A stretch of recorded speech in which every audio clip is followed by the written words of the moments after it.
a leaders' conference. We were very privileged to be there and receive some encouragement from that. Our president this year is Jeff Comer, so it's a privilege to hear from him on his theme of being attentive to the rhythms of grace. So we will hear some more about that in due course.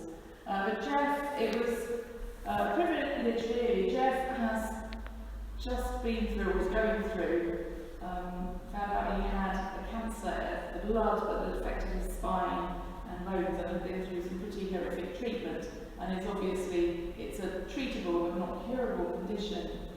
So I thought actually it was very powerful to hear somebody as president coming to us from a place of real vulnerability. And I thought actually who isn't feeling perhaps vulnerable after the last couple of years, and who perhaps, I don't believe there's any of us that never feel vulnerable. So it was refreshing in a way to have someone coming from that position, and we'll hear some more about that over the year. If you want to find out more about him, you go onto the SBCA website and follow their link to their YouTube site, YouTube channel, then there is an introduction to him on there. And there probably will be stuff from their conference up soon. So what we were hearing about, part of what we were hearing about, is about in paying attention. He shared a poem with us, a very short poem by somebody called Mary Oliver. Instructions for living a life. Pay attention, be astonished, tell about it. Now doesn't that speak to us about what we should be doing as disciples of Jesus, paying attention to what Jesus is doing, be astonished by what we spot or experience, and then telling others about it. A couple of initiatives we were also introduced to, which would be interesting to look at as a church, is number one is the Welcome Directory, and that is being a church that has signed up to welcome prisoners who've been released from prison.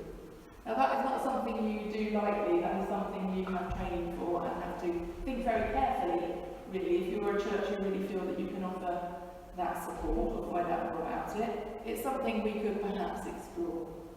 And the second thing I think is something we can do probably without hesitation or too much investigation, that is to welcome people who will be coming from Hong Kong. I think they've estimated about 2.3 million people will be coming from Hong Kong in the next 5 years. And so the BU has appointed somebody to work in this area, whose name escapes me. Her first name escapes me, her second name is Shek, but her first name is escaping me at the moment. But she is helping churches do this, to offer a welcome. So we can sign up, and then we can put that on the banner on our website, we can put it on signs outside our church to say that we are welcoming people from Hong Kong. So that's something else that we can look at as a church. Do we want to sign up to welcome the Hong Kongers? And she helped us learn a little bit more about how to spot somebody from Hong Kong and what to say to them and how to help them. So that's something we can certainly be looking at doing. I don't know about the Isle of Wight, but they expect a lot to settle in the south because of the job opportunities. Whether the Isle of Wight falls into that bracket or not, we don't know, but I think that's certainly something we can look at as a church.